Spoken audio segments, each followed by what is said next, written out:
All right, guys, welcome back to the Home Service Expert and I Fired My Boss podcast. I got Dan Claps with me. Dan is an expert in franchising, lead generation, marketing. He's based in New York. He's the executive officer and co-founder of Vodka Cleaning and Restaurant. I'm sorry. Vada? No, vodka. Nah, Voda. Voda Cleaning and Restoration. And he also has a business. He's the founder and chief executive officer of Franchise Playbook. And he's the co-host of the Franchise Founders podcast. Dan Claps is the CEO and co-founder of Voda Cleaning and Restoration, a franchise playbook brand, and experienced serial entrepreneur in the franchise space. He got his start franchising in 2014 at the age of 22 when he joined Murphy Business and Financial Corporation as the franchise system's youngest business broker. Today, Dan is also the co-host of his own podcast. And here we are. So here's the story, guys.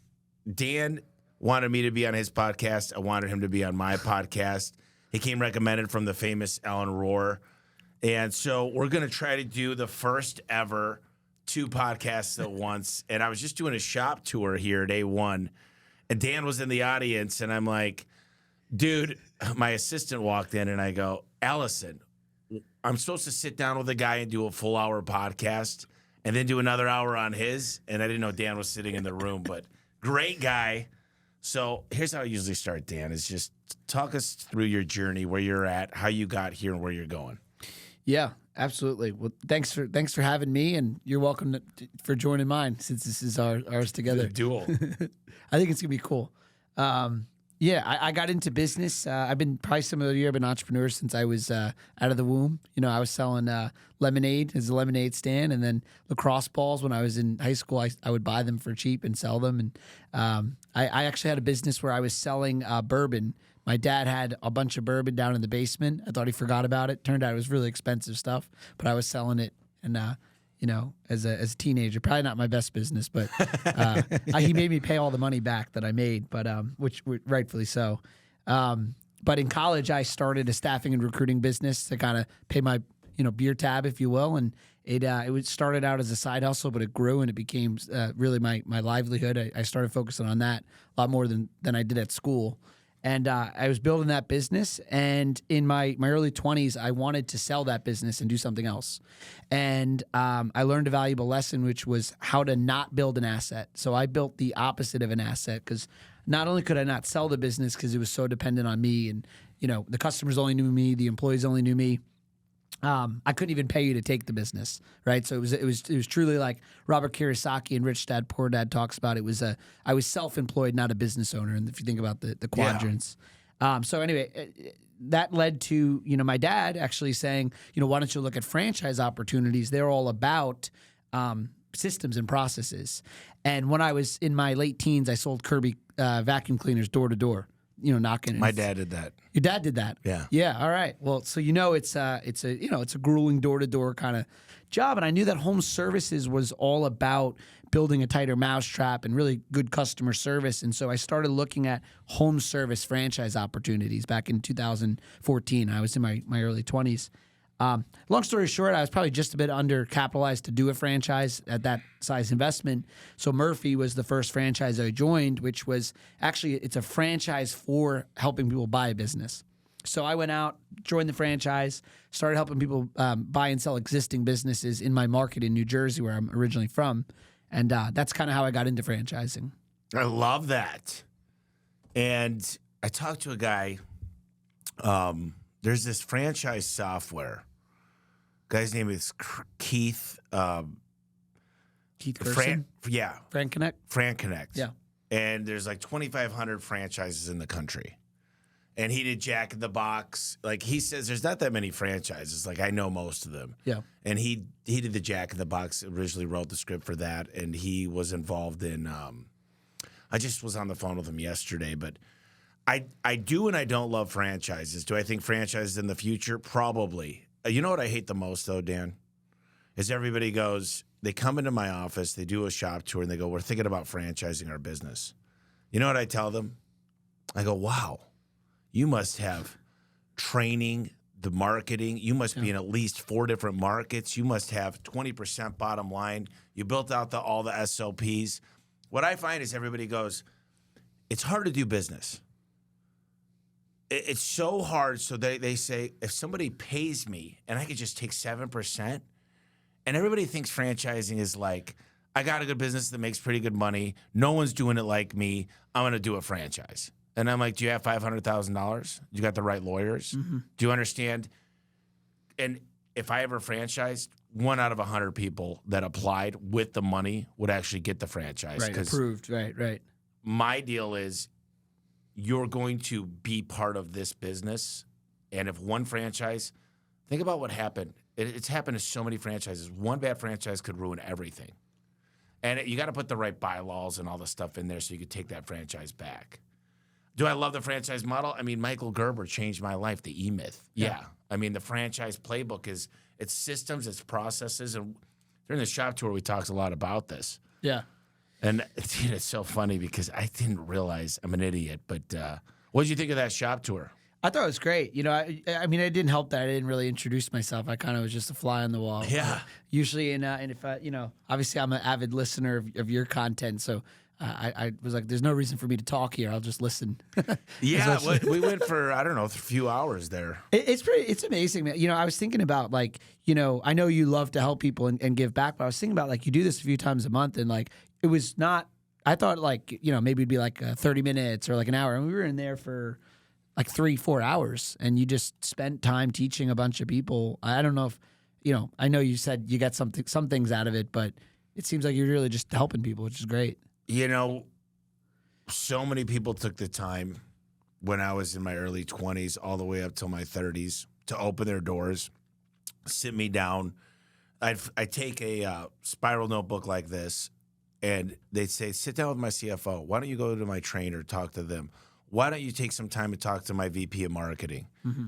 And I was like, why are you doing this? But I walked in super humble. I'd smile. I'd be a big fan of theirs.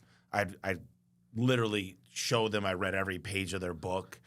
And they just said, hey, you're a garage door guy. Whatever. You're nothing even. We're not getting into garage doors. You're probably not going to get into this industry. So do what you want, man. You're young, hungry, ambitious. So they opened up the door. And I'll tell you, I get text messages all the time like, I've never been to one of my son's baseball games. Now I'm his coach. I was this close to getting a divorce. I was this close to literally committing suicide. I've gotten a couple of those. And you know, you think the money is this destination, but the destination is just saying you did good on earth, and just saying like, there's probably a lot of people out there that maybe I've affected, because a lot of people affected me in a positive way. So I think it's important that when you become successful, I'll never change. I'm never going to stop giving. It's hard for me, though, when somebody doesn't want to help themselves. It's hard for me when they come in and they got every reason why they suck. Yeah. And they're excuse makers, and they drain my energy. They pull it all out. I don't mind dumb questions. I just mind questions like, poor me. You don't understand. My dad abused me, and mom smoked crack. Okay, sorry. You know what I mean? Yeah. Like, what is it, Jocko? He's like, good. Good, yeah. Yeah, good. So, yeah, I just enjoy this stuff. What do you think what do you think is going to happen in franchising? Do you think it's going to get easier? Do you think it's going to there's the FTC, there's all these things, compliance things. Yeah. Well, you know, I definitely agree with you on the money thing. I sold, after that Murphy business, I went on to build a lead gen company for about 7 years and built it from the ground up. Lead generation. And what kind of leads? In the franchise space. So if I'm the franchise lead gen guy. So my company, we would generate people that wanted to buy a franchise all over the country. We're the largest and most known for generating like franchise buyers, people who want to buy a franchise, and franchise companies would pay us for that connection of that data. And then also we got into lead generation for franchisees. For the B2C? Correct. And what like Google or? Yeah, so we did a lot on Facebook and Google, and then and I'll be the first to tell you, like where I've learned my skill was when I first couldn't sell that first business. I was the guy. I was the recruiting guy. And now I am so much on the opposite end. Like right now I'm in the cleaning restoration space, and I know a good amount, but not. I'll be the first to tell you, like I was thinking about like, oh shit, I hope Tommy doesn't ask me some really technical, restoration question that you probably know the answer to that I may not. I'm very good at finding the right people and putting them in the room. So with the lead gen, we had, I'm a big believer in like I would bring in the expert on Facebook, the expert on Google, the expert, and we would essentially provide a really great customer service experience and really great leads. But there's only so many things you do at lead gen. Like there's, all the best practices you can do on, on a Google My Business or local service ad. There's only so much you can do. And so for us, like where we really won a lot of business was the same way that a good home service company does. We would answer the phone. We provide good customer service. We provide a credit when it was legitimately not a good lead. I don't know if you've had experiences. I've done a lot of lead gen in my previous life. Yeah. And, so I did that business. But anyway, after exiting that business, something I agree with you on is I haven't reached the same level of success, but I've had some success so far. And what's interesting is because my bar is up here anyway, I'm never at that bar. And so it never really brings me any happiness. The happiest day of my life, one of my happiest days was the day I sold my business to private equity. It was a Friday, got the money went in the bank. I was all excited. I didn't even do anything exciting. I had pizza and wine at my house with my girlfriend at the time. And then the saddest day of my life was Saturday morning. It was like the worst hangover. Like I just sold my purpose, And oh no, a lot of people think their business is their identity. I go, you're planning on selling the next 5 years, and then they go, well, then what would I do? And I'm like, wait a minute. You signed a non-compete for this area of the city. Yeah. You could take the millions of dollars you just got, go on vacation with your kids, help your parents out, buy a house, pay it off, buy 2 rentals, and too many people let their business be their identity. Yeah. And I understand it's like, I got to tell you, I went through the process. I still retain half the company. But you hear this story 1 out of 10 times. 9 out of 10 times is like a horror story. Like, dude, I sold and I didn't do the paperwork right. And like, I thought I had a lot of money and I spent it all. And it's like, because making money and keeping money are completely 2 different things. Yeah. And I don't know. I don't share the same because I'm lucky. I'm still involved. I'm still the CEO. So you walked out completely.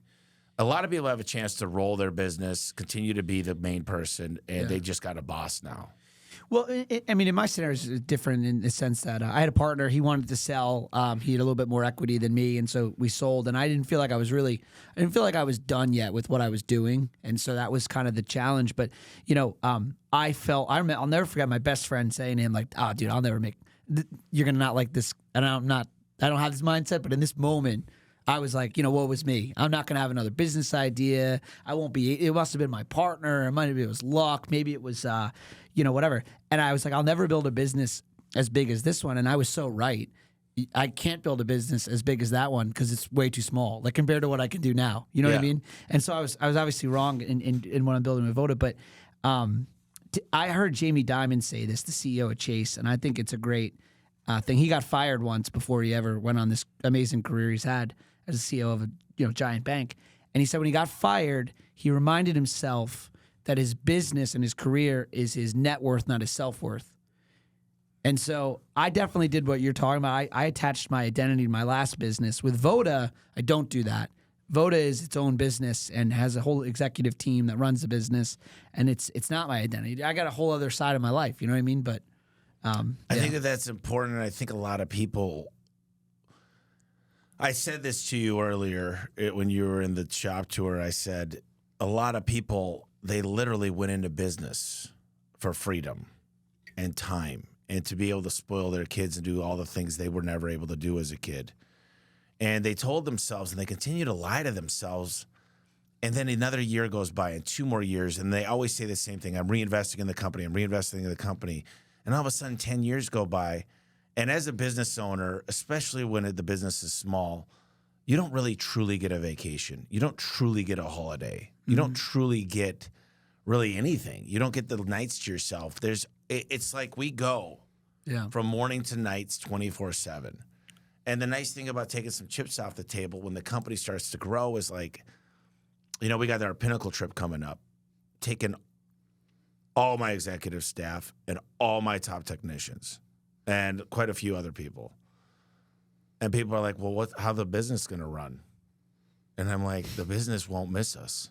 Like the business runs itself. Yeah. Like we're there commandeering the growth and the structure and the reporting. But that's what's nice when you hit a certain threshold is like people I don't know how to give people PTO. I don't even know my login to the payroll system. I don't know how to even get into Intact. People are like, well, you're the CEO. I'm like, exactly. Yeah. That means other people are doing it for me. Right. You think the best use of my time is trying to do a pivot table, Right. try to just scramble some payroll issue? Right. I mean, I had to do stuff at a certain point. And I'm like, the first thing you do as a business owner, I think, is you write down all the bubbles of everything you do and what you hate the most, and then you hire for that position. Yeah. Some people might love payroll. They might love dealing with the lawyers. They might love inventory. Well, then don't hire for that right away. Do the things you love to do. That's your superpower in the business. Yeah. I think it seems your superpower seems like getting amazing people too into the company. Well, I think I do a good job of motivating. My superpower is asking for help. My superpower is not waiting, not 1 minute. I don't wait till we're going the wrong direction. I literally, if I even get a whim, I contact the top person, like you said. I got the top. All I do is ask for help. The billionaires I know, they know who to call when. They're not the smartest guy in the room. They don't get up at 4 a.m. and do 1,000 push-ups and like everybody's like, yeah, you got to be disciplined. I'll outwork everybody, and I will outwork the world. And I'm like, yeah, no, not the guys that I know. Not the uber successful. They're good communicators, and they're very, very good at networking. Yeah, I was thinking about when you watch Shark Tank and the person gets shot down about their business, and the worst ones is when the person goes, I worked really hard. Like I worked hard and I gave up everything, and it doesn't matter at all whether the business that's a good product or not. And I think entrepreneurs, I heard this thing. It was like, you're a second-time entrepreneur when you don't focus as much on the product. You actually focus on the distribution channel. And so to answer your question on franchising, so franchising is an incredible place right now. I got in the space 10 years ago, and I would go to I'm actually here for the IFA, the International Franchise Association. Yeah, I'm going to meet the COO of Neighborly. Nice. Yeah. Amazing company, and a lot of great companies here. And I've been coming She's going to be the president of that. Of Neighborly? Yeah. No, of the franchise thing. Oh, of IFA. IFA. Yeah. She's dropping down from Neighborly to be the president of that. Neighborly's an amazing brand. It's sad, Mike Bidwell, I know. It's crazy that he passed away. Yeah, kind of. I didn't know him personally, but it seemed out of nowhere. Something happened. It was a house accident. And they're keeping it under wraps. Really? Not sure what happened exactly, but yeah. Yeah, great company, amazing person. He did a lot in franchising. But I came here for that event, and I've been coming for 10 years. And when I first came, there was maybe one private equity guy hanging out in the corner. Then the next year's two, and now I come and there's a whole mirage of them. Yeah. And so the space is growing, and there's a lot more of a professionalism in the space. But unfortunately, the negative that I see, and to your point around, so I have 66 locations in Voda, and every single franchise owner we have handpicked, and we often turn away people, and that's not easy. They want to write us a check for $135,000, and how much? Well, our franchise fee for one territory is $60, and then if you do two, there's a scale, and it's discounted. If you do three, But anyway, we've people that want to write us a check, and if we don't feel like they match every single core value, they don't. If somebody comes to me and says, "I want to buy this business," I never owned a business, right? But I want to own a business. I don't want to work at all.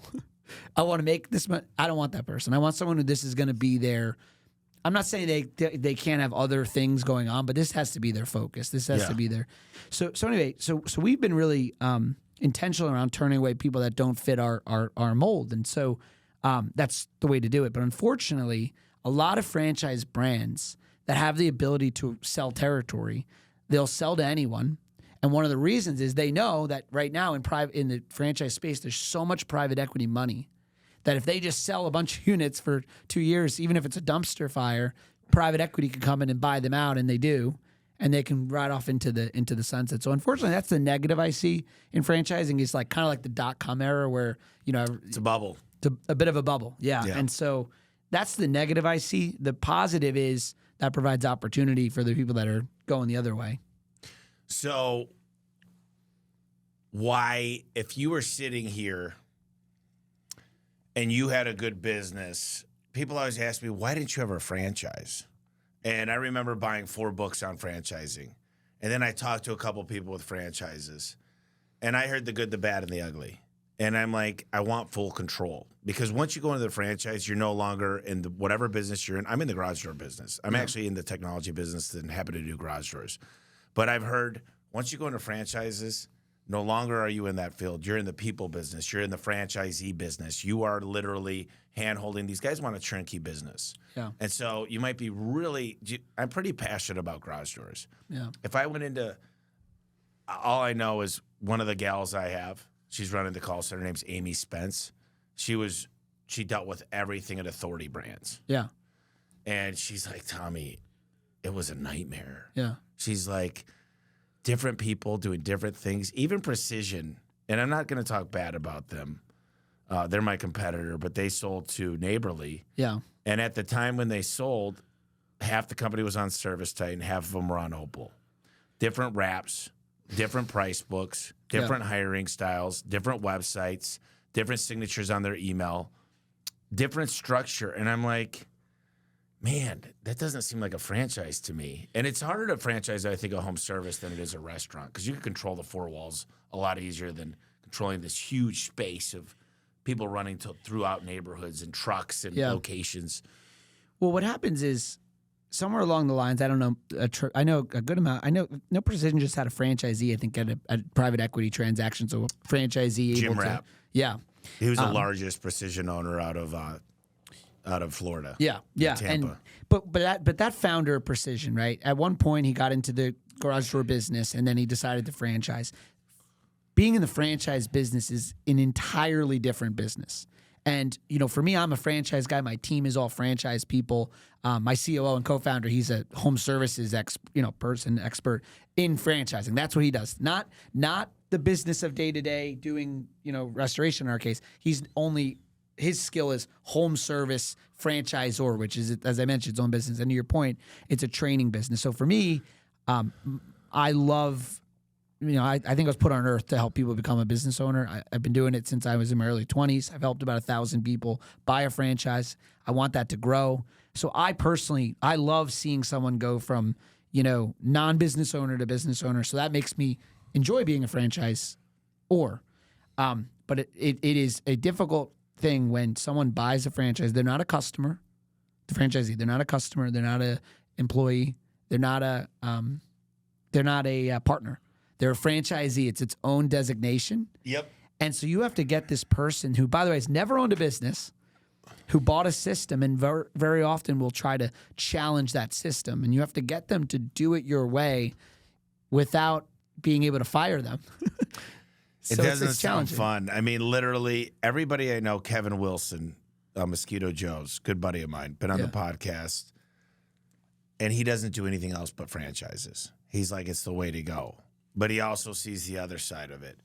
And I think there's like two types of people. There's the franchise guys, and they never stop. They're like, once you do it once, it's contagious. You go figure it out.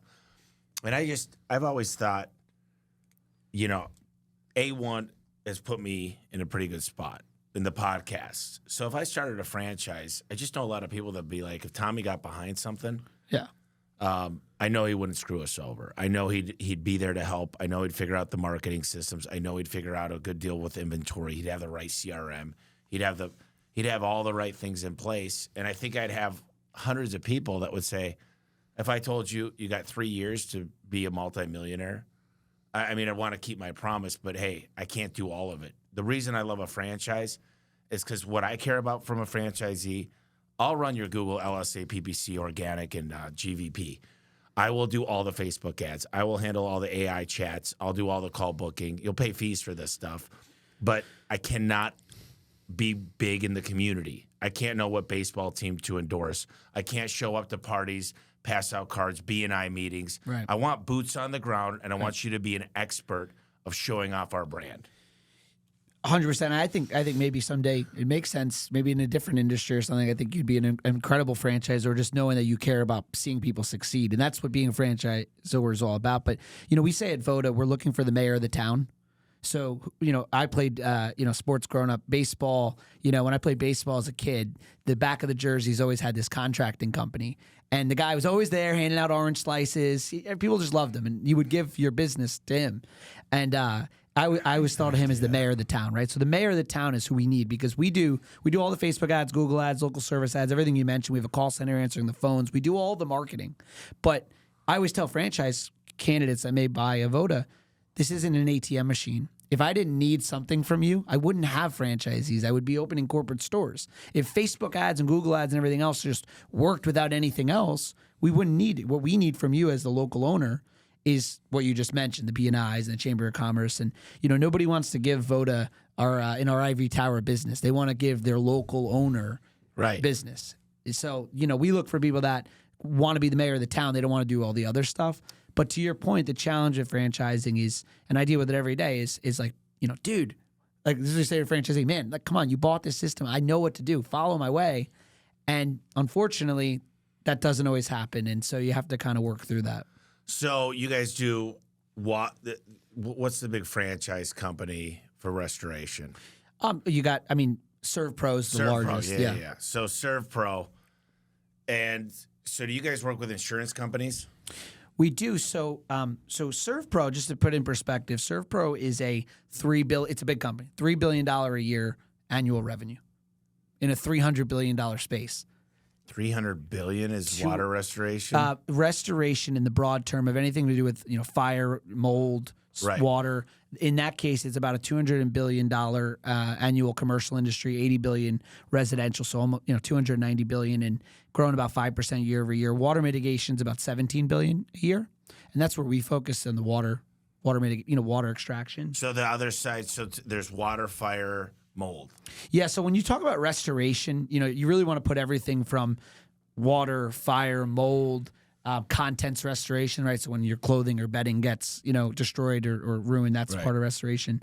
So it's a broader term, but in the sense of water mitigation, it's like, you got a flood here and you pull the water out, dry the business. Yeah, it's just you get the dryers. And then do you guys handle, because I know a lot of restoration companies, they'll pull out the drywall, they'll clean up the mess, and half of them will go repair it all, fix the drywall, fix it. And some of them will just say, we just handle, we pull all the stuff out, make sure it's not contaminated.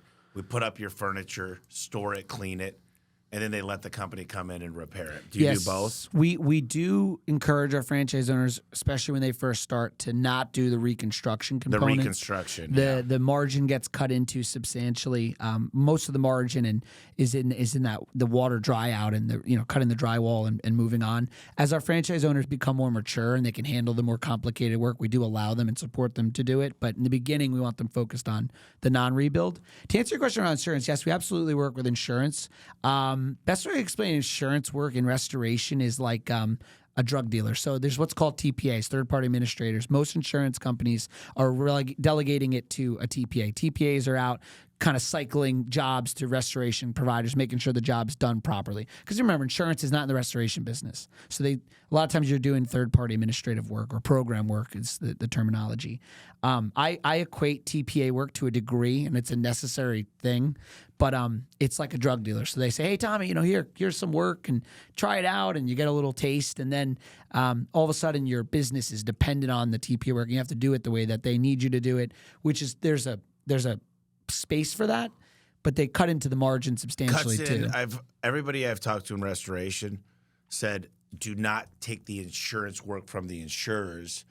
Go to the clients from Google or everything else, and then 80% of those come through the claim, and then there's certain things that the claim won't cover, and use financing for that. Yeah, so we encourage our franchise owners to get those relationships with property managers and plumbers and realtors and roofers. And your house has a pipe break, the first thing you do is you call the plumber to fix it, and then the plumber refers the restoration company. Right. That's a much better way, much more margin. So, yeah, we do have the insurance work, but it's kind of a necessary evil. Now, why does ServPro do so much of those insurance work? Do they get a better...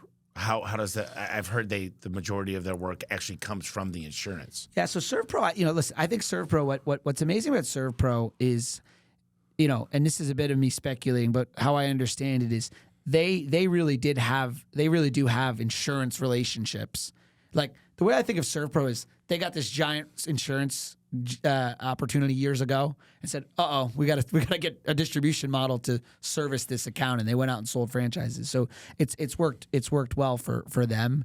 But there's all kinds of, there was a lawsuit a couple of years ago with State Farm and ServPro. I'm not putting down ServPro, by the way. It's a giant company. Yeah, no, this is just a conversation. I'm just trying to understand the big boy in the space. So what they do, and like, who's the windshield provider? Safelite. Safelite Repair, Safelite Replace. So for them, I heard they got like this way of getting secondhand glass, and they pay way less for the windshield. Yeah. And they're still able to sell to the insurance. So it's like a better mousetrap. The glass isn't as good, but you really can't see the defects. And they're able to charge the insurance company, the $800, but they're only paying $100 for this glass. Yeah. That's like the upper hand. Because I had a buddy come out. He's a commercial roofer. And he's like, all I need is 5,000 jobs in commercial roofing and it's all in the insurance. And he says, this will be a $4 billion company. And I said, 5,000 jobs. He said, yeah, no, here's the deal. If you get it on the insurance, it's like when you call your insurance, they only, like, it's somehow on their, like, you got to go through this company because they've already got it preset. Mandated. Yeah. I don't know what it's called, but he's like, it's on their docket or whatever. Yeah. He's like, it's hard to get this, and you got to pre-negotiate, and you got to make sure the paperwork's right and this and that. And it's not quite as much money, but I'm like, man, to me, last year I got this bug to go to all the Win the Storm stuff, right? Yeah. And these are all, the storm comes, and there's all kinds of damage. Yeah. Well, I was just going to go work out a deal with all the roofers and storm chasers. And I'd be the garage door guy, and I'd give them a kickback, and then you go through this app called what's the app called that you've turned into all the insurance? Xactimate. Xactimate. See, you know this shit. So Xactimate, and I'm like, what if I could provide a better price to the insurance? But here's the deal. If I just walk into the garage and I say, we're going to give the insurance a good deal, but all the best roofers, you know what they say? They say, we're going to get you a like for like. We got you an $18,000 credit. But do you want this same grade? And the best guys are getting $30,000. They're paying out of pocket $12,000, getting the $18,000 from the insurance. So my deal is, do you still want this opener, or do you want me to replace the opener while I'm here? Do you want an insulated door? Because I'm getting the insurance company to cover $2,000. Right. If you come out $2,000 out of pocket, and then I was going to create a network of garage door companies that service Home Depot. Yeah. And the hardest part is I need to work out the deal with Xactimate. Well, I mean, you said it earlier when we were doing the shop tour around how the value, so much of your value in your company is the fact that it's not dependent on, new construction, right? You have, it's a need, not a want. I mean, for us, one of the best things about what we do is, there's unfortunately, you can't do anything. If you have a flood in your house, you have to fix it, unless you're going to live with it. It's a demand-driven industry. Yeah, and your insurance policy says you have to fix it, right, or you're not going to be covered. And so, we get, there's 14,000 water damage cases a day in America, and it's not because of hurricane. It's pipes breaking, toilets overflowing. This whole, home in America is 39 years old on average, so there's a lot of infrastructure. The average ServPro location does about $1.5 million in revenue, which is great. It's great, but there's just so much more market. What I love about restoration is you're getting $3,000 on average to dry a home or business, and it's some equipment, it's a guy, it's a truck. We're extracting water. We're not doing anything crazy, and then we're getting paid. And there's a need. I think that'd be cool what you're doing, what you're talking about. I love the storm chasing kind of. Listen, a restoration guys. Our GMs are Red Bull chugging, chain smoking, adrenaline junkies. They love going out into the storm. And so, yeah, if you can do that, I mean, how about for you? Like, what's your big thing for 2020, 2024? 2024, the big thing for me is in home service, we have this thing called capacity planning. Mm-hmm. And I've been very, very good at making the phone ring off the hook. You need to have great technicians. Everybody says, I need more leads, I need more leads, I need more leads. When you look at this, they're not answering their phones, they're not converting, and they're not differentiating themselves. Great technicians, great installers, great maintenance techs are what make the difference. So what if you built this machine to find the best candidates? You did personality profiling. You went to the vocationary schools. Like you got guys like Andy Elliott that are pulling people in, and you just paid a lot of money for affiliate deals because a top performer for me will literally do quadruple With the same leads. leads, same everything. So everybody's worried, I need more leads. I'm like, well, you don't need more leads. You're not booking the phone calls. You're not converting them. You're not differentiating yourself. You're getting in a bidding war. And so, like, I've got a spigot that I could churn for leads. Once I get the spigot for technicians and installers, and we've done very well, but it's not a spigot yet. Once this is figured out and they're not just falling off, everybody's got a 30 to 40% fall off rate of taking somebody outside of the field. So that's my big thing is the people, is how to identify true winners that want more for their life, that dream bigger than anything. Yeah. And that's the secret, is like, everybody's like, I need more leads. I'm like, my buddy Tom Howard only had less than 2 handfuls of technicians and sold the company, the HVAC company, for well over $100 million. Okay, because he had ultimate performance. Yeah, and I don't think of marketing. Marketing is 50% for the people, 50% for the customer. Yeah, a lot of people, they only put an ad up when they need a new guy. Yeah, like somebody quit or they got more leads. You should always be looking, because if the right person comes along to work for you, they're passing out cards at the gas station. They got a big network. They're posting their stuff on Facebook. They became a lead generator. They're getting their picture in every review, and they pay for themselves. I think you should always be looking for great people. People say always be closing. I say always be recruiting. Yeah, always be recruiting. It's interesting. Like we were talking about like the simple things. So, you know, when I was getting into restoration, I went online and I started, you know, submitting fake, jobs to test what it would be like. And I would get a call, or I would call in to a restoration company, and you get like, what do you need? What do you want? Like, that was the way I was at the phone. Like, I'm in an emergency, and this is the way they're answering. And so, like, for us, we just changed one little thing. We just say, when someone calls with a water event, hey, my house flooded. Hey, is everyone all right? Is everyone okay? Like, we just start off with that simple human question. Or when we go to their house, we say, like, hey, Tommy, I'm really sorry that we had to meet under this circumstance.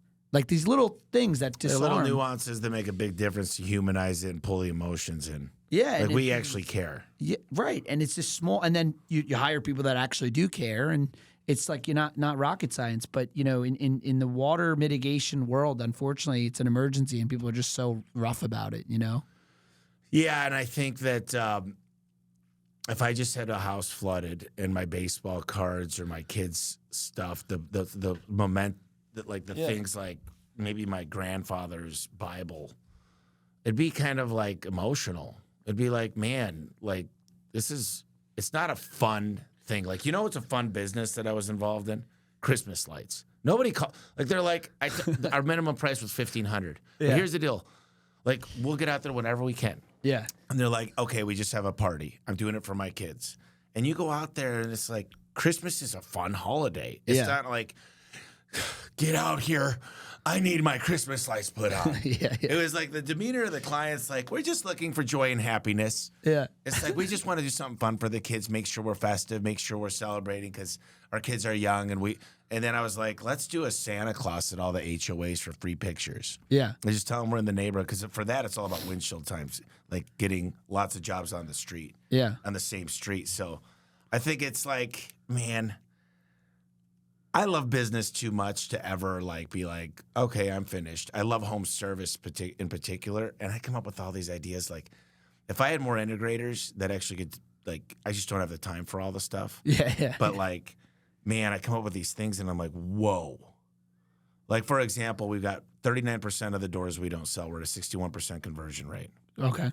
So I called the manufacturer up, big company, and I said, would you be willing to hire somebody on your team, on the sales team, to review every single one of the doors we don't sell? Like the calls? Go over the jobs, what the quotes were, and then we'll work together on what you have in stock in that market, and I'll have a guy on my team, and we'll spend 10 minutes on each of them to figure out what we could offer. And I told this guy's number 2 in charge of the largest garage door company on the planet, I said, you will look at all these jobs, it's not like I'm trying to get a discount on jobs. I want to go full price, but find out what we could give on these other jobs so I could recoup some of the stuff. He goes, how many doors are we talking? I'm like, probably a month, 500 extra doors, but just remember, these aren't low margin doors. They make a lot of margin on these. They're not like builder grade stuff. It's better. And then I said, if this works, we'll go from 500 to 1,000. And I said, by the end of this year, we'll be at 2,000 extra doors a month. Yeah. And he's like, yeah, let's do it. Yeah. And I said, we got a lot to figure out on our side to systematize it, but this should be started in second quarter. And that's what I mean. What I love to do is when my competitors are trying to play checkers, I'm 5 moves ahead in chess. Yeah. Yeah. And that's why I invite them in. I'm like, come look at what we're doing. Yeah. And they're like, son of a bitch. They're like, there was 2 garage door guys in the shop tour, great guys. And they're like,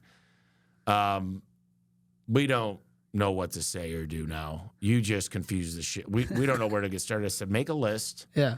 And start with the top 5 biggest things that'll impact the business. Now, situations like that where someone comes and takes a tour and they're in the garage door business, I assume like sometimes that leads to deal flow for you. Or Yeah, acquisition. so we've got a thing called Garage Door Freedom.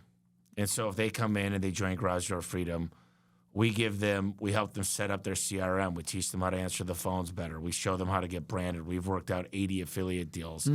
And the average Garage Door Freedom member has tripled their company. So is it like you're almost like a licensing model? Or they pay you a licensing They fee? pay us a small fee. It's like $1,000 a month. It's nothing major. But the deal is, if they like us and trust us, when they do make a deal, they'll probably come to us. Yeah. And we'll let them roll equity. And we like them. We trust them. We know they're not. It's a way for us to vet these guys too.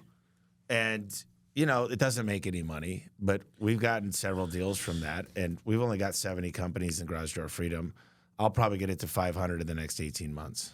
It's interesting because, when we're talking about franchising, so it's funny.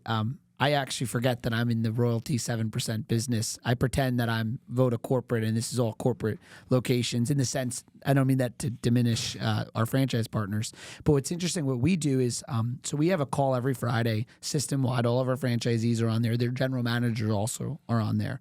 We have, in college. So 60 locations, 120 people plus the franchisor people. Yeah, keep in mind there's some guys that have multiple units. So right now, yeah. So maybe like 80.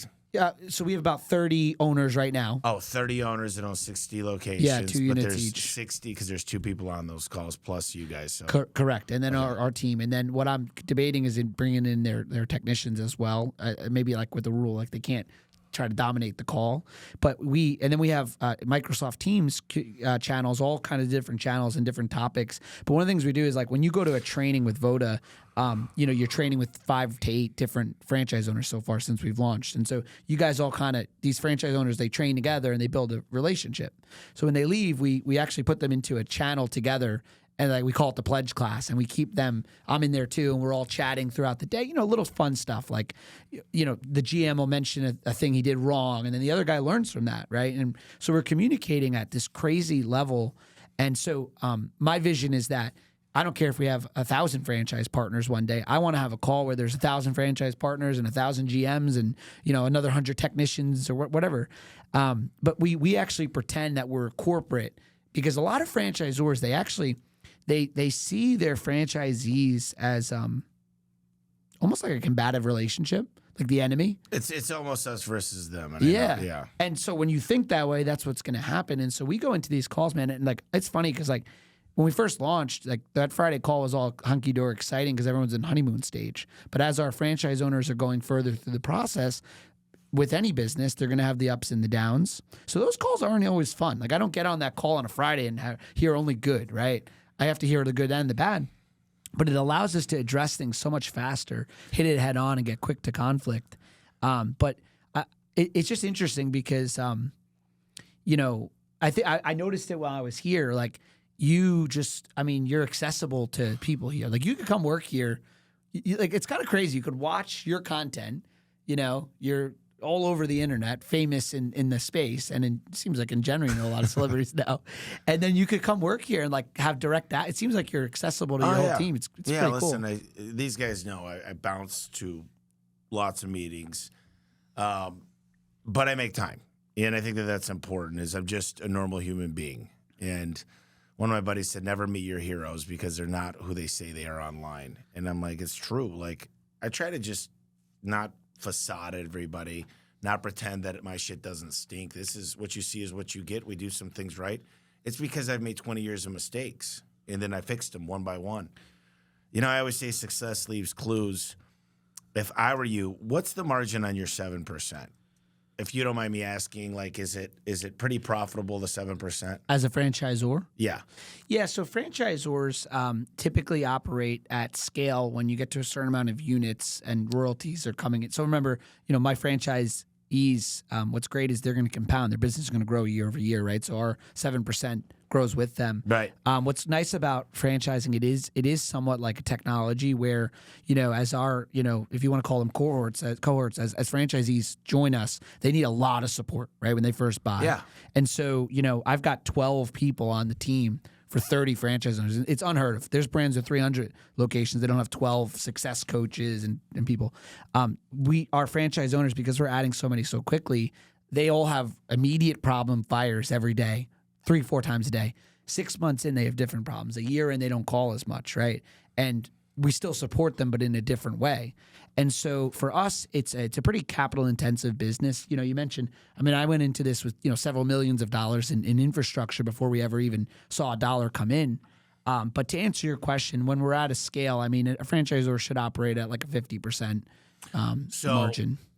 Here's what I would do. Just tell me what you think about this. You've obviously got some clear winners out of those 30. There's probably 3 that are just murdering at the top 10%. Yeah. I would say, listen, after 1 year, each of you guys get one of these guys, and whatever you're able to increase, I would say for the next 6 months. So I'll give you 6 months to grow, and for the next 6 months, you take 2% of the 7. The only reason why is what's in it for me to coach these guys and bring them up. You're saying they're like a team lead, like they get a percentage. So now you're gonna take this guy under your wing. You're gonna bring him to your market. You're gonna hold him accountable. You're gonna show him everything that you've done to walk them through all the mistakes. You're gonna coach them because what's in it for you is I'm gonna give you, or I'd even say, listen, I'm gonna give you profit units. If anybody that hits this level under your if you could bring all these companies up, the profit units just means there's 100% of the franchisor's equity. Yeah. I'm creating an extra 15%. Yeah. For this, and you could continue to add profit units because it's a mathematical equation that says they doubled. I'm only giving them 2%, but they doubled. We got 7% since they doubled it. It's almost like getting 14% because. But they did it a lot faster. I think it's very interesting thought process because one of the things, because Voda's a young brand. So the business started in 2009, and an amazing story. The founder, his name is Dragan, moved here from Serbia in 2004, ended up building this business with his hands basically into a beautiful business. Him and his wife live a great lifestyle. And when myself and my team came in and acquired the business and with the intentions of franchising, we had this whole grand vision of where we could take it. But what's interesting is we launched franchise in April, so a year ago, just about, and all these owners are new. And so I have a bunch of underclassmen. I don't have any upperclassmen. I don't have anybody that's been doing it for 3 years. No, it's interesting. Yeah, that's not even a year old. Yeah, and so for me, I haven't, and this is pro and con. Dragan has my partner, the founder, right? He's involved in the business. He's been in the trenches. I haven't been in the trenches, and I know that. And so when you have someone that's saying, "Hey, I bought this franchise. I went through exactly what you're going through right now. Now I'm a top producer, and I'm going to coach you," and then they get a royalty for doing that. I think it's very interesting. It's kind of, I think they call it like an area developer. Yeah, there's different ways. Like my top guys, they're willing to share. The way that I describe it is, listen, I'm only spending 10% of the total revenue back into this market. So if you don't take the bottom guy and move them up, you're never going to have great opportunities because literally you don't take that $300 average to $700. Let's just say the average ticket's $700 and I'm only spending 10%. I can only spend $70 to acquire a customer. Now, if the average ticket is $300, I can only afford $300 and I take it blended amongst all the techs. But you want to see your life get better, make everybody come up with you. Because if I could spend $120 to acquire a customer in this industry, I'm winning. We get on TV, radio. And then guess what happens? Is we start attracting the A-plus clients. And since you're an A-plus player and you're a team player, I rate my leads. if you're not ranking your leads, by the way, you're losing. Anybody out there that's listening, if you're not literally ranking your leads and matching them up, you know, you don't want Tom Brady sitting on the bench during Super Bowl, but it doesn't matter in a scrimmage game. Yeah. So you want your best guys playing in the game with the best opportunities. And I think people don't understand that. They're like, I try to make sure that every single person is getting an equal amount of leads. Is that like a lead scoring? Like, how do you rank them? So, like, for example, we've got level 1, level 2, level 3. And if it's a level 3, like what we figured out is how many garage doors do you have? That's the number one thing. It's not what the biggest problem is, but if you've got 3 garages, I want to send my I don't care if it's for tune-ups. You mean because you have like multiple homes? No, or there's three homes with 3 different doors. 3 doors. Right, so got it. we've looked at credit scores, male or female, age of home. And what we found is the number one thing is how many doors do they have. And typically, you know, it kind of goes without saying, but the people with a lot of garage doors live in nicer neighborhoods. And it takes a certain caliber of guy to go out there and monetize that because people are rich because they got good at negotiating and saving money. They're not just opening their wallets. Everybody's like, I want to go to the rich neighborhoods. I'm like, you don't even know how to do stuff in the decent. Like when you're selling vacuums, my dad used to love it when he'd walk into he'd walk into kind of a lower end house and maybe the people didn't speak great English, but they'd come out with $2,000 cash. Yeah. And they were always buyers. You go into the rich people's house, they're like, yeah, we don't need that. So it takes a different type of caliber. Yeah. But some of my guys love tune-ups. Some of them love spring jobs. Some of them love off-track doors. Some of them love. So you got to find out what they do well on. So if you don't have anything to correlate the leads to who runs better, you're screwing up. I had a guy that always screwed up on Fridays. He burned through leads. I found out he needs to be done by noon because he goes to Havasu to go out on his boat every weekend. So without the data, I would never be able to make those. One day I rode with him. This is a long time ago. And I'm like, dude, he's like, dude, I got to get going. I'm taking my boat to Havasu. I go, do you do this every Friday? He goes, yeah. I'm like, why didn't you just tell me you want Fridays off? Yeah. Or like one call. Yeah. Like they don't want to tell you. So it's up to us to use the data on cover. I think this age of data, like we are living in the golden era. The generational wealth, 20,000 baby boomers a day retiring. 12% of them own businesses. Nobody wants these businesses. I'll take them all. It's interesting. No one's going to, he would never take himself out of the game, that guy that just needed the Fridays off. Think about like a baseball game. When you're watching a baseball game, if you're a coach or a manager. The pitcher's having a bad time, you pull him out. The coach goes up and says, hey, I think we got to pull you. The pitcher never says yes. They say, no, I'm fine. Then they let up a home run right then and there. You got to take them out. I got a question for you. So I've been here since maybe, I don't know, I've been here since 1 o'clock. It's 5:30 at the time of recording this. Yeah. I'm sure you had meetings before you started the tour. I've been going since 7 a.m. I haven't seen you look at your phone one time.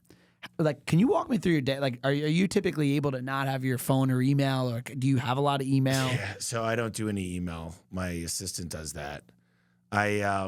Fridays are usually easy for me. It's Monday, Tuesdays that I'm burning. And I got a lot of stuff on my schedule, but we're going into the weekend. It's like we still are super productive. You know what I love to do on my phone that I do a lot during the day is I'll just go on here and I'll see where we're at for the day. And I'll just see where my top technicians are. And a lot of times I'll just text the top guy and I'll be like, dude, you're having a great day. Yeah. Appreciate you. And I just love looking at it. And I love looking at it at the end of the day. I'll text message some of the managers and be like, the other day we had $1 million day. And it's like, we're kicking some ass. And I appreciate you guys. But today's going to be a $700,000 day. Now, when you say you don't do email, you mean you don't look at email? I don't even look at my email. You don't even log in? It's logged in on my computer and I'll glance at it every now and then, but I don't open any of it. She filters it. And if it's something important, she'll print it out and we'll go over it. And if it's not, I have a team that goes through it and finds out, is this important or not? What do we do with this? Really? Oh, yeah. I think email is the biggest waste of time ever. What about people, people just probably reach out to you all the time with texting. If you do that via text. Yeah, you'll answer text. I'll answer text. My voicemail's full on purpose. call my cell phone real quick and put the mic up. So he's going to call me. Dan's about to call me. You guys should hear my voicemail. Put it up to the mic. You know, I don't know if I. I'll give you the number. All right. Yep. 480. Just said we'll edit that out or something. Yeah. I do have your number. Okay. So I'm gonna send it to voicemail. Hey there, you've reached Tommy Mello with A1 Garage Door Service, the Home Service Expert Podcast, and the book The Home Service Millionaire. If you want to get a hold of me, please try text messaging me. It's the best way to get a hold of me. And I hope you're having a wonderful day. Talk to you soon. Thank you. Hold on, leave it. The mailbox is full and cannot accept any messages at this So time. the mailbox is always full. And people are like, why don't you take voicemails? I'm like, because you're going to leave a 3-minute long, stupid, get to the point. I don't have time. Hey, man, just wondering what's going on, how you're doing. I was camping last week. I thought about, holy shit. Just 2 sentences of a text, I'll know exactly. And I love talking to people. And if it's more than 10 text messages, I'm like, let's just jump on a call. Yeah, yeah. So you pretty much you're bouncing meeting to meeting. You don't have to worry about this phone because you're just Yeah, That's you know, smart. sometimes I'll get buried with 20 text messages and I just go through them and I figure it out. Sometimes it's a lot. Like the goal is for me is buying back my time, the book, Dan Martell, and really being intentional. And I'm going to get to the point where here in the next 6 months where if you want to hang out and talk to me, it's going to be more in a group setting because it's just not fair to my mom and dad and Bree and my sister and the technicians and CSRs in the company.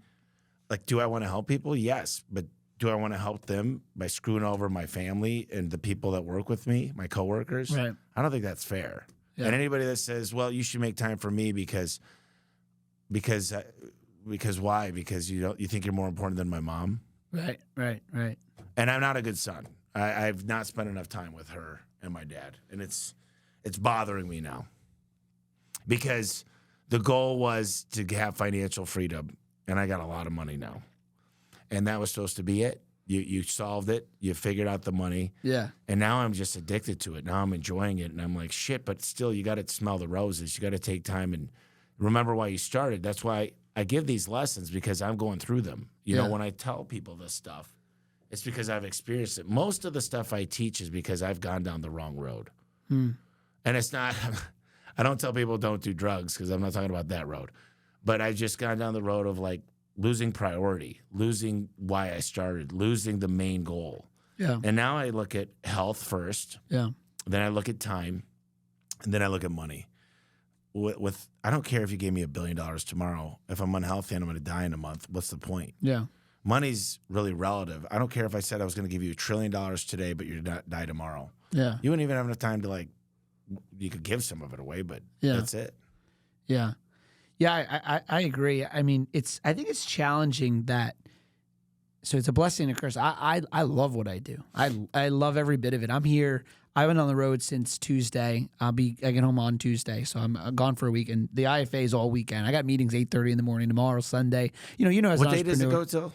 So it starts. They keep pushing it up. So it starts tomorrow, like unofficially, and then it officially starts Sunday. It goes until Tuesday. Okay, But so go ahead. I flew to. So our office is it's confusing. Our headquarters is in Wisconsin because my COO and What co-founder. part of Wisconsin? We're in Madison. Oh, I know good, you have yeah. family in Milwaukee, so we're in Madison. So I flew to Madison Tuesday. We filmed some content Wednesday. Had a prospective franchise owner come in to meet my team, and then yesterday we had what's called Discovery Day, which is 7 or 8 groups of people that are just about ready to buy a Voda franchise. They're at the last stage. They come in. We have dinner. They meet the whole team, the whole leadership. My whole team's there. They meet them. We go through a whole presentation that went on today. And then I'm going from here to IFA. Anyway, point of what I'm saying is I could literally go from Wisconsin to here for this conference. Tuesday, someone tells me to go to New Mexico. I could go there and enjoy every minute of it and work, not even work, be in meetings every second. But the challenge is you gotta learn to turn it off sometimes. It's hard. Well, I don't know. I don't have an off button really. I've been learning. Like, trust me. People are like, do you ever sleep? And I'm like, you should see me. I'm like, listen. I'm so good at turning off, but the deal is I'm never completely off. There's always something. Like I'll wake up in the middle of the night and start whiteboarding. Like Really? the deal is I got whiteboards in every room in the house. Really? I'm like, I'm a whiteboard. And people are like, what do you whiteboard? And I'm like, ideas, thoughts. Because I got to start with the end and reverse engineer it. What would need to happen for this idea to work? Who would need to be involved? People are like, what, can I see you whiteboard? And I'm like, it's always different. But just imagine you've got this thought. What would it take to make it happen? Never say no to me. If I gave you 1,000 people and $1 billion, could we get this done? Well, yeah. So don't say no. What resources would you need to get this done? Actually put some thought into it and tell me what kind of timeline we're looking at. How much will it cost and what resources do you need? Because saying no is lazy. It involves no thought. Yeah. It involves no creativity. Just tell me what you would need to get this done. Yeah. And then let me look at it. I'm probably going to say no to a lot of things. I'm going to bump up your timeline, give you half the budget you asked for, and we're still going to figure it out. I love that. I mean, I say to people when they come to work with me, I say, hey, go home, write down everything you would have done differently at your last role and bring that in. That's like the playbook for you, right, of what you would do differently. And, for us, like we had this goal of awarding 300 territories in a condensed time frame. And everyone told me, make sure you don't grow too fast, which I completely understand. But I used to challenge that question around, well, what does that mean? What would make it too fast? How do you quantify that? And one of the things we realized was if we were to train 8 people every single month to be a Voda franchise owner, that's a lot of people, 8 people learning how to run their own business. Well, it comes down to people. For every 16 franchise owners, we need another success coach who's dedicated to those 16 people, for example. And then we had to reverse engineer it and hire ahead of that. But it's just interesting. I think every problem can be solved if you just backtrack, like you're saying. Yeah, reverse engineer. I said this the other day on a TikTok or Instagram. I said, we're going to be $1 billion revenue company. And everybody's like, I doubt the guy's worth 500,000, and the whole industry's not worth $1 billion. And I'm like, okay, you guys are idiots. But I'm like, let's just do some math. You hire 14 guys a month. They have a $1,200 ticket average blended with new doors. New doors could go 5, 10, 20, 30 grand, believe it or not. So it's blended at 1,200. They run 4 calls a day. This is just assuming you never lost a technician. 14 guys a month, 60 months, which is 5 years. You got $1 billion. Yeah. The hard part is getting that kind of lead volume. But it's just 14 guys a month for 60 months. You're saying cost, because I know you're pretty big on local service ads, if I'm not mistaken. Big on all of Google, yeah. Yeah. Local service ads is interesting because it's so one of the tricks that we do, and maybe you do something similar, but we just cap the weekly spend. So we'll have like $100,000 weekly spend on Google. We're not spending anywhere near that because there aren't enough dollars. No. There. You got to put a way bigger number. You also got to turn on Messenger on LSA. We built an algorithm that tells us how much we're showing up. Really? So yeah, and what I've learned is if you're not answering on the first ring, if you're running an IVR, you're losing your ass. So I can tell you my quality score for LSA ads. You're which is crazy. You're answering in one ring. You want to answer LSA? I mean, we try to. We used to have an IVR, press 1, press 2. Yeah. Well, Google knows that, Yeah. and that delays the answering. Yeah. They look for tone, their AI, it's all recorded. It's a Google guarantee. Yeah. And then one of my buddies figured out let's say someone calls up and they say, I'm trying to buy a garage door remote. And we're like, yeah, Home Depot. Like, we don't just show up to your house and sell you one remote unless, we might charge you like $200 just to show up. But that's not a real lead. So you could go oppose it in the Google Council. Yeah. And so we get a lot of refunds, and it doesn't hurt the algorithm. But if you don't have Messenger on for Messenger leads, your LSA is getting severely hurt. With an AI, like an auto response. You can set up the AI, but all you want to do is have somebody there to message them or an AI. Well, my point around it is that no matter what, there's only so many local service ads in a pond. There's only so many fish in that pond. Yeah, there's no way. You could put it to $10 million, and it will never get spent. Yeah. So you want to have your LSA. You always want to be bidding on your own keywords on PPC. You want to be working on organic. If I had a franchise, what I would do is I would look at every single nonprofit. I'd look at the EDU backlinks, and I would figure out how to build backlinks, and I would make the franchises get 10 backlinks a quarter to the main hub, and I would be constantly working on getting more links. Then I'd work on site speed, mobile speed. This is what I do. I'm a marketer. Yeah. Right? This is what I do. If I was franchised and I was coaching on marketing and I had one brand with 30 owners, I would just give them homework on how to do it. And I'd say, listen, you could even have your wife and kids help. It's like, look at your vendors. Yeah. Look at all your vendors, right? Yeah. Some of them have a domain ranking of 90. Yeah. Like they're massive.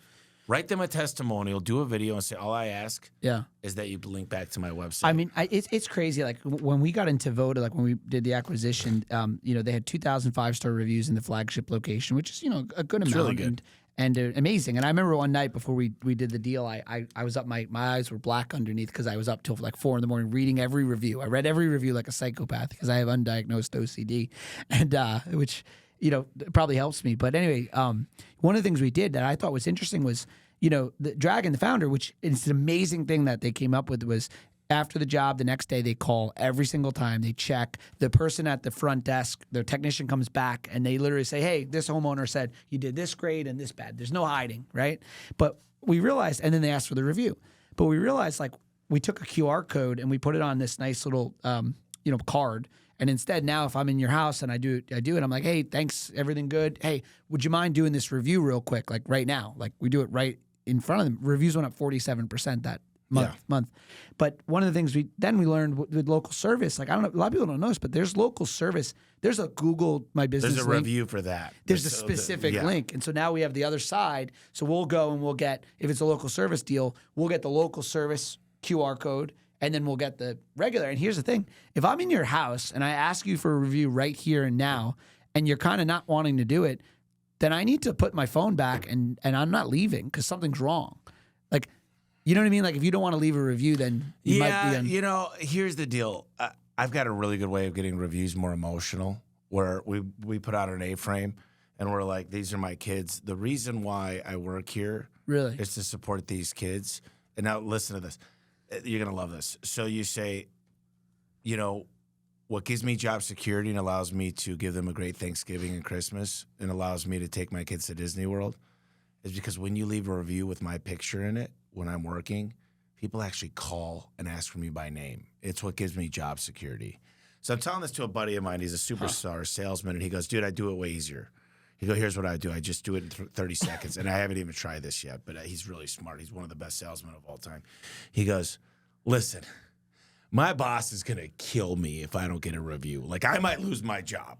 And, like, he's waiting to take my truck away if I don't get, did I give you 5 out of 5 service today? Listen, if I don't come back and show him that you gave me a review, my ass is grass. That's so great. he's like, your stuff works, but it takes like 5 minutes talking about the family, but I'm like, it's an emotional connection. I'm like, they'll both work. He's like, my way's simple. And I'm like, but you want to tie it to, the first thing I want to do is start the job is say, just so you know, Dan, my job is to give you 5 out of 5 service today. If at any point during our interaction that you feel like I'm dropping below that, can you let me know? Because I'll make it right. I got to call a manager. We'll figure this out, make it right. Why do I say 5 out of 5? because that's the most you can get. Because it's Yelp, Google, Facebook, Nextdoor. It's 5 stars. So I say 5 out of 5. And then at the end you say, want to make sure, did I give you 5 out of 5? Yeah.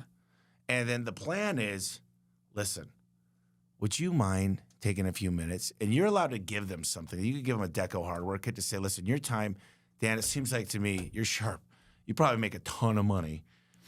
I'm going to give you something in exchange. No, you don't have to leave me a 5-star, but I know your time's important. I'm going to go ahead and include, all I want is a review. Let us know how we did. And I'll go ahead and install this Deco hardware. Well, you can just do whatever you want. You could give away a can of lube. You could give away, well, we got lubrication. It sounds funny, but lubrication for the Forgot garage. in the garage. I didn't know what you were talking about there. Yeah, a can of lube, a can of KY jelly. The way you said it was so how do you so what I got to ask with the photo, is it like a postcard of their fan, like where are they showing their phone, like what's No, the A-frame's got a picture of their family, but I'm trying to get a picture because if you take pictures in the reviews, it's geotagged onto Google. Those reviews count 10 times more. And also, here's a picture tip. in the house, A picture of the house of me working on the whatever. Yeah.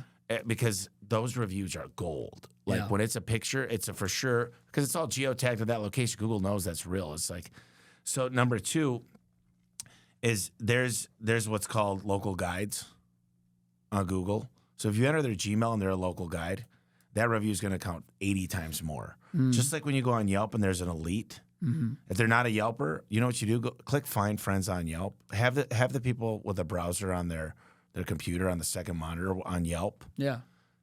put in their email into Find Friends. If a Yelp account pops up and there's 25 reviews with pictures in them, that Yelp will frickin' stick and it's gold Yeah. because they left reviews. So you just tag that job on your CRM that they're a Yelper. And if not, you're going after Google.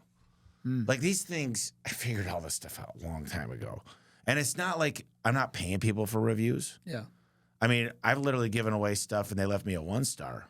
Like at the end of the day, my goal is just, I think your time is worth something. Yeah. Yeah. And they might be happy as hell with me, but like me, the technician, but something goes wrong in the process. Like trying to think of something that could go wrong. Like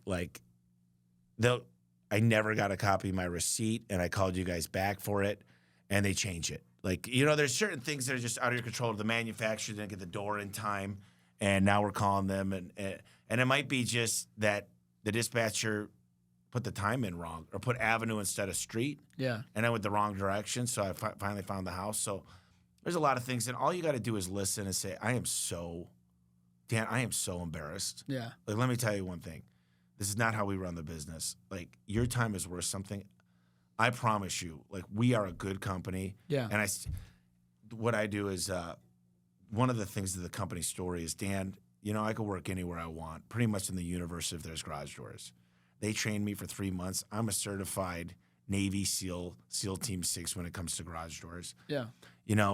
This company, they were here through COVID. They've been here for me and my wife. Yeah. And my kids. They've been here through the good times and the bad times. Yeah. And Dan, I trust them with my family, and I think you should trust them too.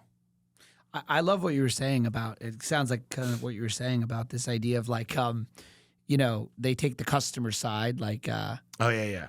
You want to get them to be like, listen, I'm probably going to get in trouble if I do this, but we do have a coupon. Yeah. It's like, and I don't like my guys to lead with coupons because they devalue themselves, but say, I'm not supposed to say this, but I could probably just add one strut. Is like, listen, I want them to actually believe. Yeah.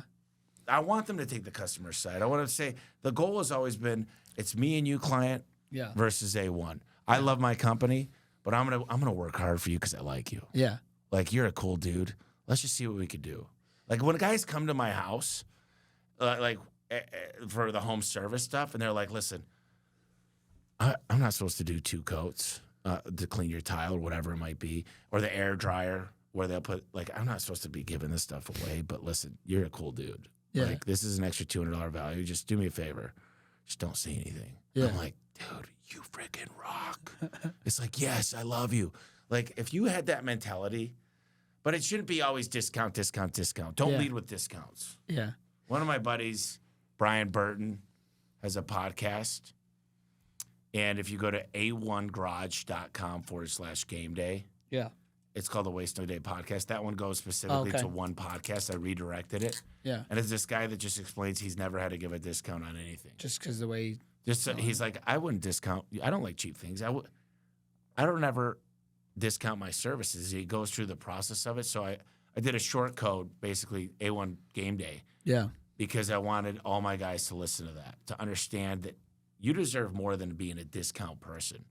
We're not cheap. Yeah. We're not discount people. We're not the free discount. There's a lot of companies out there that are like discount or it almost sounds like cheap discount. Like, I'm trying to think of the other words that it's like, you wonder why you attract such shitty customers. Yeah. You already said you're not worth anything. Yeah. You're like the discount services. What are you discounting? Are you discounting the quality, the labor, the parts? Yeah. Well, I want quality people that have background checks around my family. Yeah. I want quality parts. What are you discounting? Yeah. Like, you're just what are you cutting? Yeah, it's the same. It's like, Starbucks and it sells an experience, right? Apple sells an experience. Like, I think about for us, like our average ticket for our floor cleaning side of our business is around $560 on that, and it's substantially higher than the national average when it comes to a floor cleaning average ticket. And it's just, it's the same thing, right? It's like answering the phone with a smile, showing up on time, a picture of the driver in the app, so that when What do you guys use for your CRM? so we use Workies. Workies. Yeah. Yeah. Yeah. I've heard of it. We use Workies. We switched to Workies It's Workies. a few months ago. I know you're big on Service Titan. I'm big on anything that works good, that gets you the data you need to make decisions. I'm not big on ones that when people say, I got this one knowing I need to get one better. Like, put on your big boy pants and act like the company you want to be. So there's a couple of things. So first off, we got Workies because we felt like the user interface was really, really strong. And if you think about it as a franchise owner, your only real interactions with us, like from a tangible perspective, is like you have the CRM, you have QuickBooks, you have a few things. And like we wanted them to have a really easy to use CRM. The other challenge is, remember, the CRM is paid for by our, it's their business. It's a franchise owner. And it's challenging when someone first starts. They have there's only so much money they'll pay on technology when they first launch, no matter how much we could say to a blue in the face. I'll give you an example. I'm going through this right now.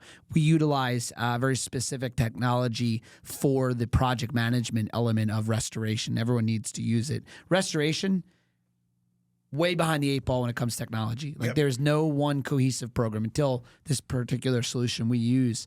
And it's not cheap. And Is it a secret? no, it's not a secret. It's called Capabuild, and it's a newer. It's not new. They're 2 years old. VC-backed company. A buddy of mine, that's my neighbor. We didn't meet them through this. This is coincidence, but he's my neighbor in New York City, and very smart guy. Worked for Bain Capital and went to Wharton Business School. Anyway, the same company that invested in his business invested in this company, and they've got $12 million a year. Restoration companies using it. They've got like 500 licenses so far, but they're 2 years in, so they're younger and earlier. And we jumped on early. And what they do is they take all these fragmented restoration tools that you need to utilize that creep up over time. We end up spending $1,500 a month with all this siloed things, and they put it all into one place. Okay. But it's not cheap. It's $1,000 a month, and it's so necessary. And But so it's per location, per franchise. per location, right? And you guys are franchisors are the cheapest people I've ever met. Yeah. So what they do is they negotiate a cheaper price, and then they still want to feed back to the Yeah, franchise. yeah. So I'm sure you've been able to hustle that down a little bit. So I'll tell you. So first thing, No I'll offense. share. I'm not trying to say you're No, cheap. I'm not just offended. saying in general. I'll tell my franchisee that we joke about this. We have a good relationship, but I make no money on that service. We don't have a kickback or anything. And so we at Voda, and I tell people this, like we make our money on the royalty.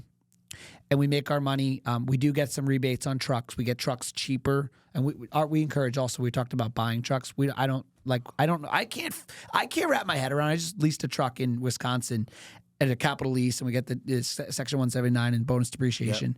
Yep. And you cannot convince me why I would ever buy a truck. I don't understand why anyone would. That's what I was saying. And I was kind of blunt. Some of the people were probably like, I'm like, losers want to own their own trucks. Like you want to put all your capital into something that doesn't even help the business because you feel more comfortable paying it off. Yeah. And then it's paid off, and this truck gets me a lot of business, and it's 7 years old. Yeah. Well, here's the deal. Who do you think makes more money, me or you?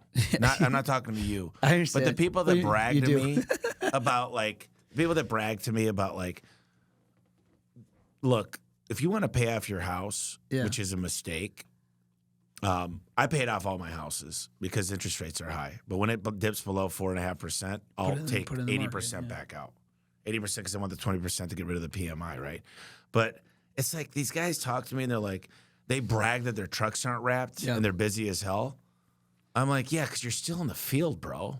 Like I was in the truck. Look, I'm talking about I was in the truck for a long time. Yeah. So I'm like, don't act like you got it all figured out. The problem that you don't make a profit and you're still bringing in $200,000 a year and your company's making zero is because you got this freaking ego and you think your shit doesn't stink. Yeah. And literally, it's like, oh yeah, it doesn't have to be that way. I'm like, no, you can pay off a truck and still make a lot of profit. But then the truck's, it looks like shit on the road, and you pull up with a brand new truck and it's got a brand new wrap, and the dude looks good and he takes care of himself.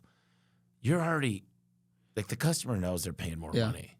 100%. I mean, with our, we spent a lot of money in rebranding Voda from the original name and making it the way that it looks. And our trucks are blue with a nice wrap. It just says Voda. It's very clean. You actually, I think it looks like you're like, is that a cleaning company or energy drink? I'm not sure. If you look at the trucks, I'll have to pull it up or something. But, the technology that we were using, it's $1,000 a month. We don't make any money on it. I actually recently said to the CEO, there's a great guy, but I said, hey man, I'm going to tell you something. I'm not going to fight with franchisees, not fight, but I don't want to convince someone to spend money. I don't make any of the money. You're making the money. So you guys have to figure it out. And the point of it is, we have this belief, which is I don't mind if you don't like something. Like, I feel like I'm like a dad. If you're mad at me at 21 years old, but at 30 years old, you realize I was right and you're winning because of it, I don't care. So for us, we know, and we absolutely listen to our franchise partners, but we know this solution works.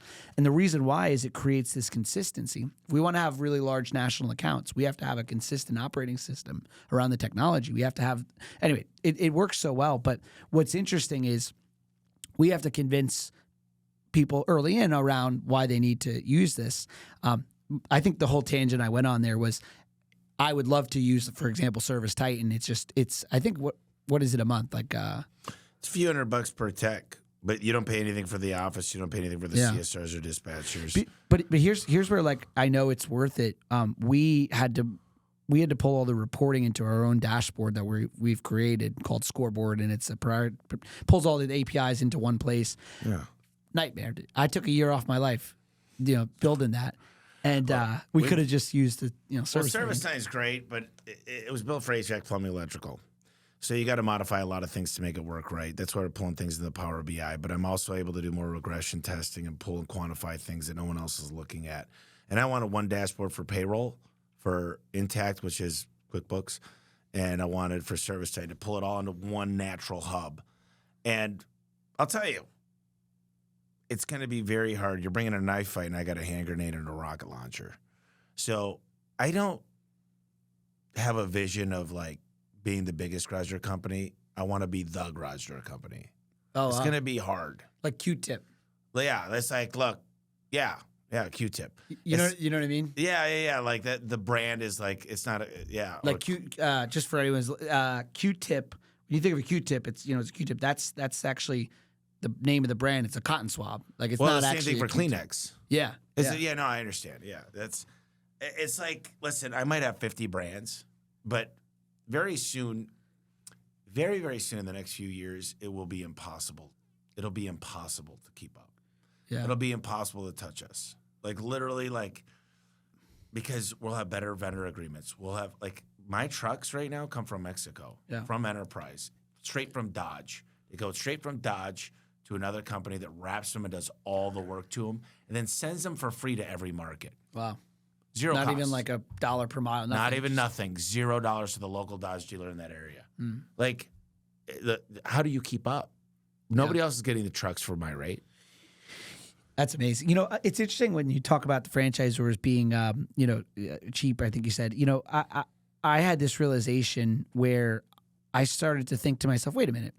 If we brought on 30 owners that pay $1,000 a month, and for clarity, because he's probably going to listen to this, I love capability; it's amazing, right? But one of the things I realized was if we bring on 30, and let's say this year we'll bring on about 100 franchise owners, new owners, so we'll be at 130 owners, 8 a month, give or take, and we're bringing all this business. Our franchise owners should win when we win. Meaning, I make my money on a royalty. So yes, the more owners I have, the more royalty. I want high average unit volume, but I also want lots of owners. So I started to negotiate, and we haven't accomplished this yet. But I was like, why wouldn't it go down? I don't want the money, but why wouldn't our franchisees benefit when we have 100 owners? Split the rebates. Yeah, or split the rebates. But I realized like I would rather make a deal where everybody wins. Everybody wins. It's a win-win. The vendor wins. I win. The franchisee, most importantly, win. The customer wins. I think a lot of franchisors, unfortunately, like I don't know why that happens, but they get very greedy. Well, the reason why Google's mission or vision back in the day was to do no evil, and Service Time's amazing. But I called Ara, the founder, or actually he called me the other day, and I said, what my biggest fear is? I said, you're going to lose control, and you got a fiduciary responsibility to your shareholders to give them a high return. You promised to give them a high return, but you also remember why you started, which was for the tradesmen. But at what point does this fiduciary responsibility to get a return supersede the client, which is us, the home, the home service businesses? And that's the scary slippery slope for a lot of people. Is like, I borrowed money, I got paid out, I helped my family out, but now it's profit, profit, profit. And every company once the investors come in, it's like you have to get them a return. I mean, or you lose your street credit. Well, what's interesting is you're talking about the CEO of the business, right? Yeah. The private equity, the steward of that capital, it's literally their fiduciary responsibility. I had a little run-in with the private equity firm that bought my last company. They're great. I have a nice relationship. But I remember we had a little challenge, and they said it to me point blank, and I really appreciated the way the gentleman that at that firm said this. He said, Dan, don't take this personally. It has nothing to do with you. We don't think you're bad. If we see anything that potentially harms our investment, right? We have a fiduciary responsibility to our investors, and we have to protect it. That's it. It's not. There's nothing personal to it. It's just they have to do what's right. They got to do diligence. They got to do their homework. And if they look, do you know what happens with a fund if they make a couple bad investments out of the 8 to 12 they invest? Like their LPs go away. Yeah. The future of the company goes away. There's a lot of PE companies, and most of these PE companies, most of them, the large majority, are not very smart. They're very smart financially. Yeah. Fiduciary, like they understand financials. They know nothing about culture or operations. Yeah. So most of them try to cut their way to the top. They think they can arbitrage everything. We're going to take 5 companies, buy them, put them under one operating system, and then we're going to sell and take the arbitrage because we'll pay 3x for these 5, and then we'll sell it for 6. They don't know how to actually increase the value, how to get leaner, like how to book more phone calls, and how to get people to stop turning over. So they kill the culture the day they buy it. They cut their way through, and then you wonder, we're going to have a reckoning in the next few years. It's going to be a reckoning. Do you know how many companies I know with PE that signed an ARM loan, and they came in at like 3 or 4%, and then that kicked up 12.5% now? I mean, literally, our payments on our line, PE borrows the money. Yeah, right. And then I make the payments on the money they borrowed to pay me out. Yeah. Through A1, which we're good with. It's a financial model that's genius. And you got the 2 and the 20, right? Yeah. That they pay a 2% management fee, but the 2% comes out the 20 of the profit. Yeah. And I know these numbers are confusing as hell for somebody that's like they don't understand this game, but PE is the best thing ever invented. Do you know the average, 9.7% is, I believe, the S&P 500's return over the last 25 years. You know what PE is? Over the last 25 years? 14.4. Yeah. You're talking all the crap and all the most amazing ones. Yeah. You know, how many people do you think beat the S&P 500? Very few. It's almost impossible to beat the S&P, but PE does. And people are getting multiples on their money when they're a limited partner. Usually they want a 3x. I think it's over 7 years. I think it's interesting, and then they de-risk because a lot of times, I don't know, you have a leveraged buyout, and the founder has their own capital still in the fund rolled forward, and I think it's interesting. Private equity, I think, is amazing. I think in franchising, it can be challenging because, so Dunkin' Donuts, what's the business of Dunkin' Donuts corporate? Dunkin' Donuts is not in the donut business. They're in the franchisee business, right? Their customers, the franchisees. I feel my franchisees are my customer. I sometimes feel like when private equity comes into franchising, the franchisee is a product to extrapolate a return from, and that's where it gets a little bit dicey. I think it's interesting. Private equity, so Drake wants to be LeBron James, and LeBron James wants to be the rapper. Basketball players want to be, you know what I mean? They kind of always hang out together. I always feel like private equity and entrepreneurs, you kind of you have some I don't want to call envy. It's not the right word, but these guys went to the top school. We didn't go to the top school, but we have something they don't have. Well, the deal is Ken Goodrich with Gettle called me up, and he knew I was going to do a process. And he goes, Tommy, I'd give everything I own. I mean, obviously not his family, but material things. He said to be 40 years old and have a chance to learn what these guys know. He goes, so here's what's going to happen. He goes, we're going to pick a great company for you. And he was on my board. And he said, when you learn how it all works and what these guys know, he goes, dude, you already in my eyes have a doctorate in home service, but you really don't know how money's raised. You don't really understand PE.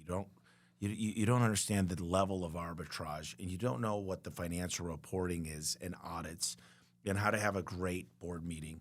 He goes, when you learn this, he goes, lights out. He goes, dude, like if I told you that I don't think I could get to 50 billion net worth in the next 10 years, I'd be lying. Now, I don't have that goal because after $1 billion, it's like you got the private plane, you got the big houses. There's no point. But how much could you help people with that kind of money? Yeah. So, for me, money's it's more of like it's a scorecard, right? It's like, am I doing good? But that's what I'm saying. So you're saying like you have your entrepreneurial ability plus the understanding. Then when you got a both, it's equity. like, yeah, good luck. Yeah. So we got to get going here. Giuseppe's angry. Yeah. Yeah, good. Giuseppe's he's always got to go home. No, I'm kidding. No. I'm joking. I'm totally it's kidding. good. It's good. If you want to do each one, No, well, this is good. the ending. and Yeah, each we can one, do an the ending. intro, We'll do an ending each, yeah. And even an intro for each one. For Okay. each podcast, Yeah, so you can do that an we intro can too. choose Okay. if we want to do together or not. Yeah, perfect. Okay. Cool. Thank you. So, guys, we will. I always ask a few questions as I start to close out. This was awesome, by the way, dude. I think we're going to work together in the future. I could almost guarantee it. In some capacity, some things. So, number one, what are like 2 or 3 books that changed your life? Doesn't have to be business-wise. Just could be something lately that you read. Could be the Bible. What's your favorite chapter? Revelations, or is it Thomas? So Bible is definitely a foundation in my life. You know, I'm Italian, grew up Roman Catholic, so Bible, was involved. I would say from a business perspective, I mean, Traction is my business Bible, if you will. I've read Traction probably like 10 times, honestly, or at least listened to it or gone through the exercises. Obviously, the E-Myth Revisited by Michael Gerber. And then on a non-business perspective, a book called Man's Search for Meaning. Oh, yeah. Great book. Yeah, when he was going through the Holocaust. Yeah. Yeah. Awesome. And if somebody wants to reach out to you, Dan, they want to learn more about franchising, maybe there's an opportunity with your company, or maybe they just want more information, what's the best way to do that? If they want to just talk franchising, LinkedIn, I'm super engaged on LinkedIn. Just Dan Claps, Voda Cleaning and Restoration, VODA. If you're interested in Voda as a franchise potential franchisee, you just go to www.myvodafranchise.com. myvodafranchise.com. And we talked about a lot of stuff. I'm going to let you close this out on just a final thought for the listeners. I don't care what it is. It could be go do this today. It could be read this. It could be tell your wife you love her, whatever you want to do. I mean, what I would say would be go back to the beginning. How many episodes of this podcast do you Like have? 350. 3, really? Yeah. Been doing this a while. If you listen to this whole podcast, like from start to finish, you would be you'd have a doctorate in home service. Because what's kind of crazy is I got into home services, and I would say a third of what I've learned is through this podcast. So if you're listening, if you're new to home services, just keep listening and reading, because it's. That's funny, because some of my buddies in the garage industry are like, dude, you listen to 1 through 50, it gets you from 3 million to 10 million, and then you listen to it was my journey. Oh, from the beginning, right? So yeah. In 2017, I was doing like 15 million. So when I started, it's all the way. It's the whole thing is like, and I'm asking the questions as I'm going through it. Dude, you should take like some AI system and like. You know what? That's a really good 1 idea. through 30, and then just condense it into like little blinks. Oh my gosh! And then that's someone a really could just, good idea. Someone could just listen to it, and then let me be the guinea pig, because I'll listen. That's great. No, that's smart. What's funny, listen, I took all these notes. I realized I could have just listened to the recording. So Dan, I appreciate you. Go ahead and finish your final thought. I'm sorry. No, that's it. I'm selfishly, I'm going to go listen to this myself with my notes. But thanks for having me, man. Yeah, appreciate you, brother.